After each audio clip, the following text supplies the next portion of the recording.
आप सभी परीक्षार्थियों को जो बोर्ड परीक्षा में सम्मिलित हो रहे हैं उन्हें मेरी ओर से सफल होने के लिए हार्दिक शुभकामनाएं। आज हम भौतिक विज्ञान के जो महत्वपूर्ण प्रश्न हैं उन पर चर्चा करेंगे और चैप्टर वाइज प्रश्नों को हमने संकलित किया है और इस प्रकार से आप प्रश्न लिख सकते हैं। जो महत्वपूर्ण प्रश्न हैं मैं पहले चैप्टर का नाम बताऊंगा आपको और उसके बाद आपको प्रश्न पढ़कर मैं लिखवाऊंगा, तो आप नोट कर सकते हैं। देखिए, आपके यहाँ दो सेक्शन हैं भौतिक विज्ञान में, सेक्शन ए और सेक्शन बी। सेक्शन ए में एक अध्याय है इलेक्ट्रिक फील्ड एंड पोटेंशियल, वैद्युत विभव तथा वैद्युत क्षेत्र। इसमें आपके लिए शॉर्ट नोट आ सकते हैं। हम कहेंगे निम्नलिखित को समझाइए। नंबर 1, कूलाम का नियम, वैद्युत क्षेत्र की तीव्रता, वैद्युत द्विध्रुव आघूर्ण, वैद्युत विभवांतर, इलेक्ट्रिक पोटेंशियल, पोटेंशियल डिफरेंस, वैद्युत विभव। दूसरा प्रश्न, वैद्युत द्विध्रुव के लिए वैद्युत विभव के लिए व्यंजक या डेरिवेशन। नंबर 1 अक्षीय स्थिति में, नंबर 2 निरक्षीय स्थिति में। इसी प्रकार वैद्युत द्विध्रुव के लिए वैद्युत क्षेत्र की तीव्रता नंबर 1 अक्षीय स्थिति में, नंबर 2 निरक्षीय स्थिति में। अगला प्रश्न, वैद्युत द्विध्रुव पर लगने वाले बल आघूर्ण के लिए व्यंजक। ये आपके चैप्टर में इम्पोर्टेंट प्रश्न है, महत्वपूर्ण प्रश्न है। अब हम चलते हैं गॉस थ्योरम या गॉस की प्रमेय। गॉस की प्रमेय में सबसे पहला प्रश्न बनता है, गॉस की प्रमेय लिखो तथा इसे सिद्ध करो। उसके साथ साथ एक दूसरा प्रश्न बनता है, गॉस की प्रमेय के आधार पर या उसके अनुसार इसकी सहायता से कूलाम का नियम प्राप्त करना। अगले प्रश्न में आर त्रिज्या के समान रूप से आवेशित अचालक गोले के केंद्र से r<r वैद्युत क्षेत्र की तीव्रता के लिए व्यंजक प्राप्त करो। अगला प्रश्न है, अनंत विस्तार की समतल आवेशित प्लेट के निकट वैद्युत क्षेत्र की तीव्रता के लिए व्यंजक। इसी प्रकार अगला प्रश्न है, जिसको आप आंकिक प्रश्न भी कह सकते हैं। ये बेस्ड है आपके कूलाम के नियम और वैद्युत क्षेत्र की तीव्रता पर। जल की 8 आवेशित बूंदों को, जिनमें प्रत्येक की त्रिज्या 1 मीटर है तथा प्रत्येक पर 10⁻12 10⁻12 कूलाम आवेश है, मिलाकर एक बड़ी बूंद बनाई गई है। बड़ी बूंद पर विभव ज्ञात कीजिए। ये आंकिक प्रश्न इस प्रकार से आपको हल करना है कि F = QE और F = mg, इन दोनों को आप संतुलन में रखेंगे तो ये प्रश्न हल हो जाएगा आपसे। इसी क्रम में एक और न्यूमेरिकल है 0.002 मिलीग्राम द्रव्यमान वाली तथा 6 इलेक्ट्रॉन्स के आवेश से युक्त एक तेल की बूंद ऑयल ड्रॉप को वैद्युत क्षेत्र में स्थिर लटकाने के लिए हमें इस पर वैद्युत क्षेत्र की तीव्रता की गणना करनी है। इसके उपरांत आपका अगला अध्याय है इलेक्ट्रिकल कैपेसिटेंस, वैद्युत धारिता। इसमें भी आप प्रश्न लिख लीजिए।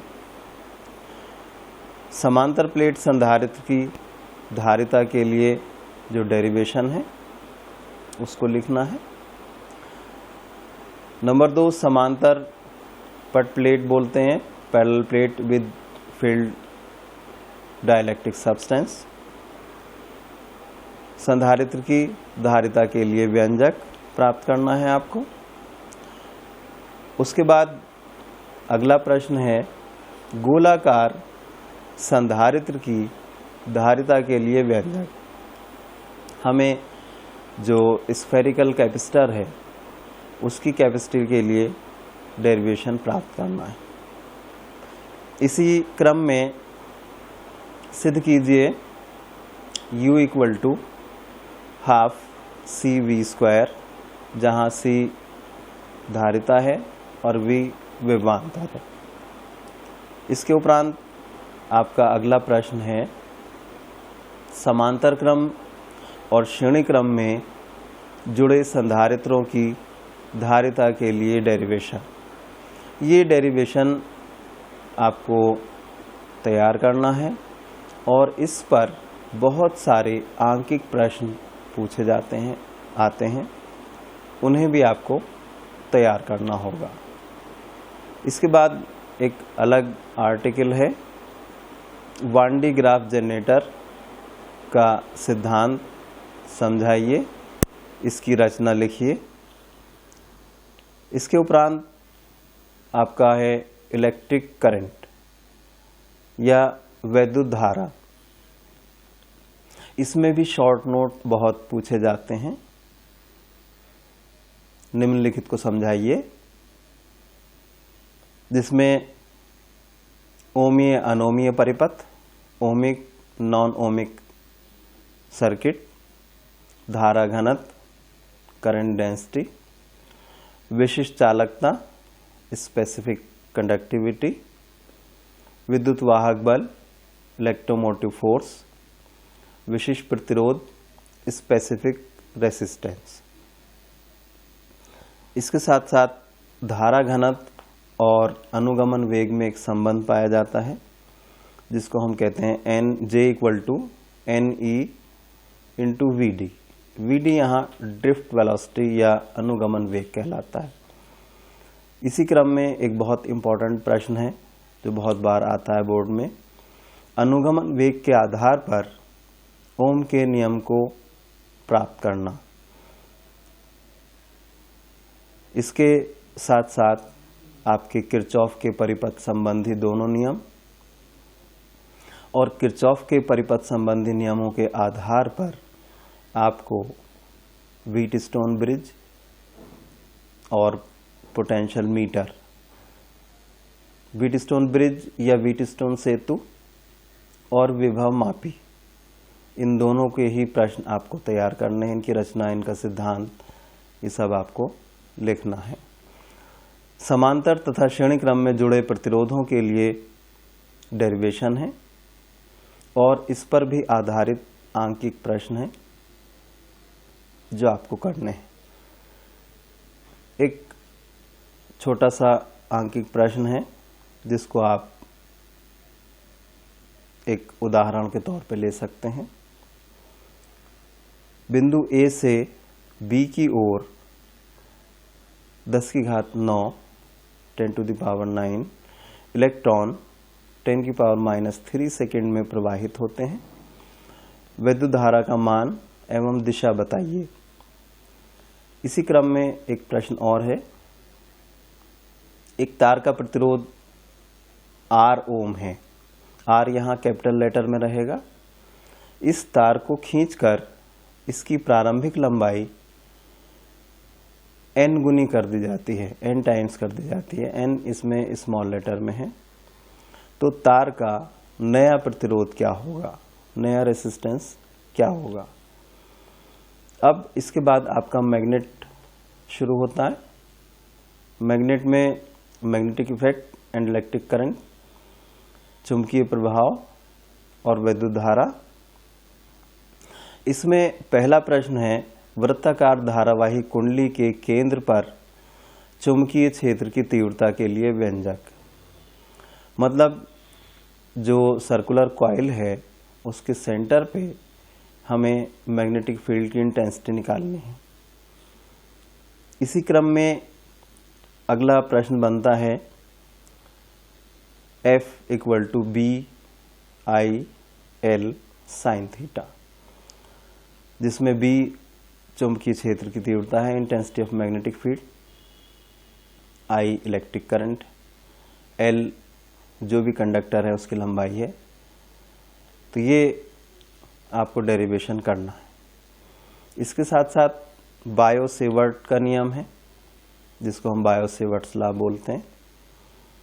और एक आपका लॉन्ग क्वेश्चन कह सकते हैं, साइक्लोट्रॉन से आप क्या समझते हैं, इसका सिद्धांत बताइए और इसकी जो सीमाएं हैं उनका उल्लेख कीजिए। अगला प्रश्न है, दो समांतर धारावाही चालक तारों के बीच लगने वाले बल के लिए सूत्र स्थापित करना। इसी प्रकार हमें जो चुंबकीय बल आघूर्ण कहलाता है टॉ = NIAB या टॉ = MB sin थीटा, इसको हम जो है वो प्रूफ कर सकते हैं एक आयताकार लूप की सहायता से जो चुंबकीय क्षेत्र में सस्पेंडेड लटका हुआ है। इसके बाद आता है आपका अध्याय मैग्नेटिज्म। मैग्नेटिज्म या चुंबकत्व, इसमें किसी भी पार्टिकल की जो गति होती है वृत्ताकार, चुंबकीय क्षेत्र में वृत्ताकार पथ में गति होती है, उसके लिए त्रिज्या के लिए हम एक सूत्र स्थापित करते हैं, R = mv/bq। यहाँ m जो भी पार्टिकल मोशन में है उसका मास या द्रव्यमान आ जाता है। इसके साथ साथ वेलोसिटी, उसकी चुंबकीय क्षेत्र की तीव्रता, इंटेंसिटी ऑफ मैग्नेटिक फील्ड, और जो भी पार्टिकल हमें दिया गया है, जो भी हमें कण दिया गया है, उसका आवेश। अगला प्रश्न है, चुंबकत्व के परमाणुई मॉडल की व्याख्या कीजिए। जो आपका एटॉमिक मॉडल है उसको डिस्क्राइब करना है और निम्नलिखित को परिभाषित करना है, या निम्नलिखित पर भी शॉर्ट नोट आ सकते हैं, जैसे भूचुंबकत्व, जिसको हम अर्थ मैग्नेटिज्म कहते हैं, दिक्पात कोण, एंगल ऑफ डिक्लिनेशन, नति या नमन कोण, एंगल ऑफ डिप, पृथ्वी के चुंबकीय क्षेत्र के क्षैतिज घटक, horizontal component of the earth, Curie temperature या क्यूरी ताप, इन पर शॉर्ट नोट भी पूछे जा सकते हैं आपसे, और एक नंबर में आपको परिभाषित करने को भी कहा जा सकता है। इसके बाद इसी क्रम में अगला प्रश्न है, प्रतिचुंबकीय, अनुचुंबकीय, लौह चुंबकीय पदार्थों की व्याख्या। ये डायमैग्नेटिक सब्सटेंस, पैरामैग्नेटिक सब्सटेंस और फेरोमैग्नेटिक सब्सटेंस होते हैं। अब इसके आधार पर एक प्रश्न आता है, डोमेन्स के आधार पर लौह चुंबकीय पदार्थों की व्याख्या। डोमेन्स के आधार पर इसी क्रम में जो आंकिक प्रश्न बहुत पूछे जाते हैं, वो हैं, किसी धारा लूप का क्षेत्रफल 1 वर्ग मीटर है, इसमें प्रवाहित धारा 2 एम्पियर है, चुंबकीय आघूर्ण का मान ज्ञात कीजिए। अगला प्रश्न है, किसी स्थान पर पृथ्वी के चुंबकीय क्षेत्र के क्षैतिज घटक का मान 0.3 गॉस है और ऊर्ध्वाधर घटक का मान 0.4 गॉस है। वहाँ चुंबकीय क्षेत्र की संपूर्ण तीव्रता, total intensity of magnetic field of the अर्थ, ये हमें ज्ञात करनी है, निकालनी। इसके बाद हमारे पास एक और इम्पॉर्टेंट अध्याय है, इलेक्ट्रोमैग्नेटिक इंडक्शन, जिसको हम कहते हैं विद्युत चुंबकीय प्रेरण। इसमें शॉर्ट नोट आ सकते हैं, लेंज का नियम, फ्लेमिंग के बाएं हाथ का नियम, 100 प्रेरण गुणांक तथा अन्योन्य प्रेरण गुणांक, सेल्फ इंडक्शन कोफिशिएंट और म्यूचुअल इंडक्शन कोफिशिएंट।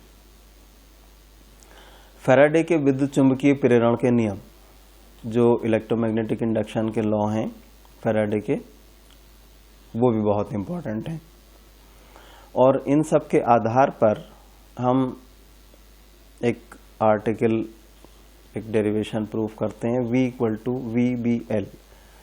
इसमें V पोटेंशियल डिफरेंस है और V जो है, जिसको हम स्मॉल लेटर में लिखते हैं, वो वेलोसिटी है, B intensity of magnetic field, और L जो भी हमारे पास कंडक्टर या चालक है उसकी लंबाई। इस पर आधारित एक प्रश्न का एक प्रारूप बता रहा हूं मैं आपको। इस प्रकार के प्रश्न पूछे जा सकते हैं, जैसे 20 मीटर पंख फैलाव वाला धातु का एक वायुयान दक्षिण दिशा में 250 मीटर पर सेकंड के वेग से पृथ्वी की सतह के समांतर उड़ रहा है। पृथ्वी के चुंबकीय क्षेत्र का क्षैतिज घटक 3.5 × 10⁻⁵ वेबर पर मीटर है। वायुयान के पंखों के बीच विभवांतर ज्ञात कीजिए। तो हम इस प्रकार के जो प्रश्न हैं वो V = VBL के आधार पर करेंगे।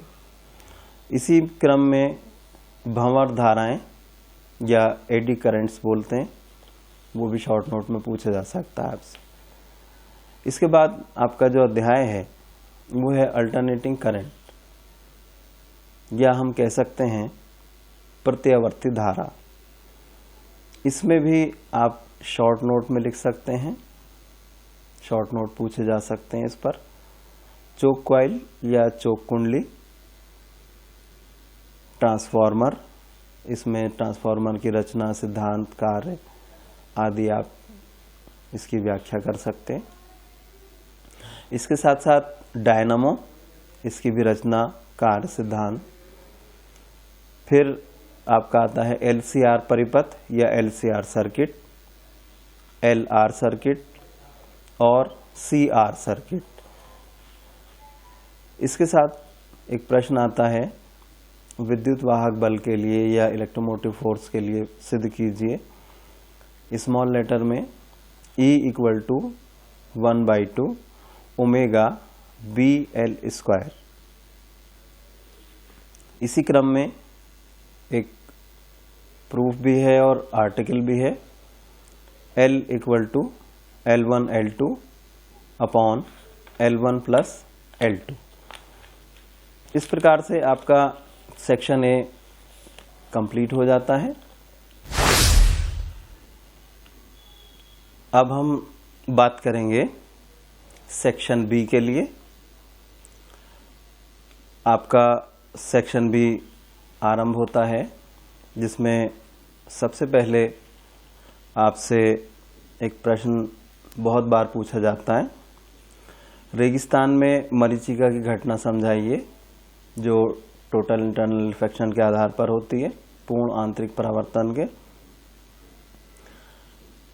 अगला प्रश्न आता है, गोलीय दर्पण के लिए सिद्ध करो 1/V + 1/U = 1/F। इसी प्रकार आप अवतल गोलीय पृष्ठ और उत्तल गोलीय पृष्ठ के लिए सूत्र का प्रयोग करते हैं n/v minus 1/u equal to n minus 1/r। यहाँ n स्मॉल लेटर में है और रिफ्रैक्टिव इंडेक्स के लिए या अपवर्तनांक के लिए प्रयोग में लाया जाता है। और v, u, f या r जो हैं ये आपके लेंस से या दर्पण से प्रतिबिंब तक की जो दूरी होती है, इमेज तक की जो डिस्टेंस होती है, उसके लिए प्रयोग होता है v। और वस्तु या ऑब्जेक्ट के लिए जो दूरी इस्तेमाल होती है, प्रयोग में लाते हैं हम, वो है u। और r रेडियस ऑफ कर्वेचर या वक्रता त्रिज्या के लिए प्रयोग किया जाता है। पतले लेंस के लिए एक सूत्र बहुत इंपॉर्टेंट है और बोर्ड में आप देख सकते हैं, बहुत बार पूछा गया है। 1/f equal to n minus 1 1/r1 minus 1/r2। पतले लेंस के लिए न्यूटन का एक सूत्र बहुत इंपॉर्टेंट है जो पूछा जाता है, x1 x2 equal to minus f square. इसी क्रम में अगर हम दो लेंस का एक कपल बना लें तो लेंस कपल के लिए भी एक सूत्र आता है 1/f, ये कैपिटल लेटर में है, equal to 1/f1 plus 1/f2, जहाँ f1 f2 जो हैं ये दोनों लेंसों की फोकस दूरियां हैं। अगला चैप्टर है आपका प्रिज्म। इसमें एक सूत्र बहुत इंपॉर्टेंट है जो प्रिज्म के लिए प्रयोग किया जाता है और ये बोर्ड में पूछा भी गया है। n equal to sine a plus delta m/2 upon sine a/2। इसी के क्रम में, इसी के साथ में एक सूत्र और आता है, delta m equal to n minus 1 into a। परिभाषाएं इसमें जो पूछी जा सकती हैं वो इस प्रकार हैं, कोणीय वर्ण विक्षेपण और वर्ण विक्षेपण क्षमता। इसके बाद आपका जो अगला अध्याय है वो है ऑप्टिकल इंस्ट्रूमेंट्स या आप कह सकते हैं प्रकाशिक यंत्र। पहले प्रश्न में प्रकाशिक यंत्रों की विभेदन क्षमता एवं सीमा, इनके बारे में आपसे पूछा जा सकता है। तो प्रकाशिक यंत्रों की विभेदन क्षमता और विभेदन सीमा ये दोनों ही आपके लिए इम्पोर्टेंट है, महत्वपूर्ण है।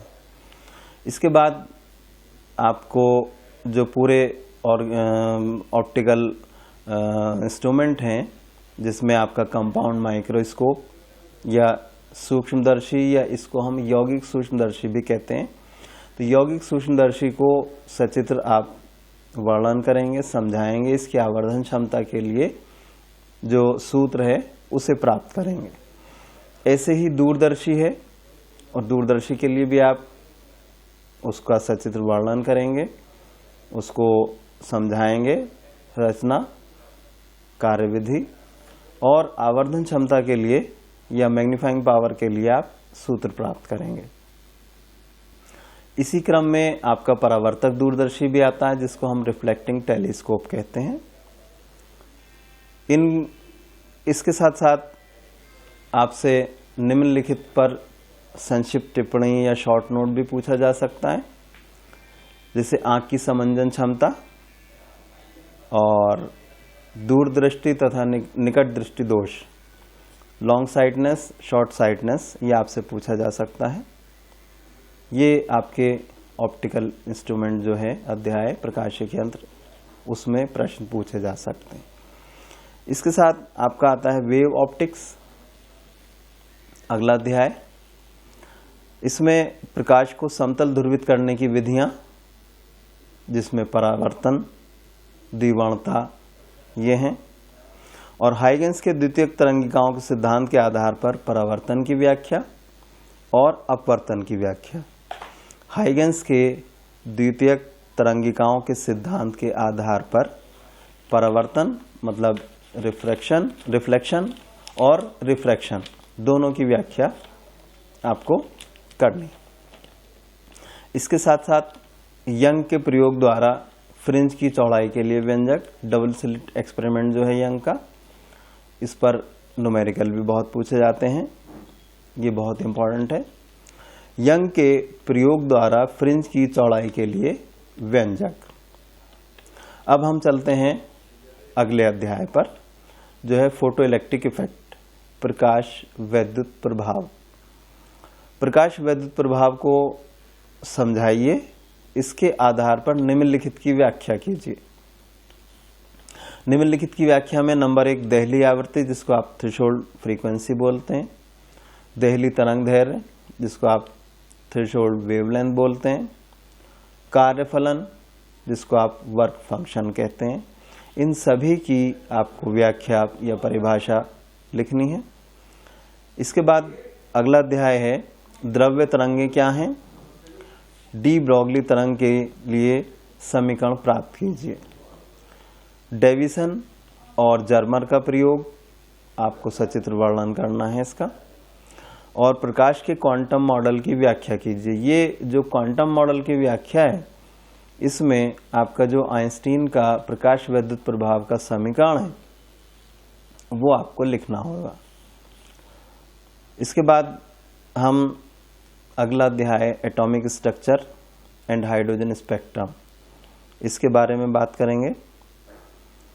इसमें बोर के अभिगृहित क्या हैं, बोर के पोस्टुलेट्स पूछे जाते हैं आपसे, और हाइड्रोजन स्पेक्ट्रम की जो विभिन्न सीरीज हैं, विभिन्न श्रेणियां हैं, वो पूछी जाएंगी। विभिन्न श्रेणी में आपकी लाइमन सीरीज है, बामन सीरीज है, पास्टन सीरीज है, ब्रैकेट सीरीज है और फुंड सीरीज है। ये पांचों सीरीज और इन पर आधारित जो आंकिक प्रश्न हैं वो पूछे जाएंगे आपसे। इसमें रदरफोर्ड का परमाणु मॉडल भी पूछा जा सकता है, और उसकी जो कमियां हैं वो भी पूछी जा सकती हैं, जिसके आधार पर नेल्स बोर ने उसमें संशोधन करते हुए, उनकी कमियों को दूर करते हुए अपना एटॉमिक मॉडल प्रस्तुत किया।